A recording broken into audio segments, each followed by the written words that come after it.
এটি বিশ্বের সবচেয়ে দামি তামাক। এর মাত্র একটি খণ্ড পান করা মানেই একসাথে পুরো এক প্যাকেট বা 20টি সিগারেটের সমান নিকোটিন শরীরে ঢোকানো। অথচ এতে কাগজের কোনো অস্তিত্ব নেই কোনো কৃত্রিম রাসায়নিকের ছোঁয়া।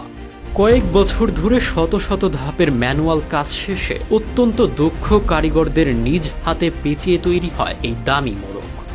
আভিজাত্যের চূড়ান্ত পর্যায়ে থাকা এই বস্তুর হীরা ও স্বর্ণখচিত বিশেষ বিশেষ সংস্করণগুলোর এক পিসের দামই কয়েক হাজার থেকে শুরু করে কয়েক লাখ পর্যন্ত হতে পারে।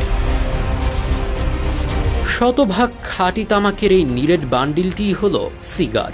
এর ভেতর থেকে বাইরে পুরোটাই প্রাকৃতিক পাতা। বিশেষ মাটির কারণে সেরা সিগার কিউবা ও নিকারাগুয়ায় তৈরি হয়।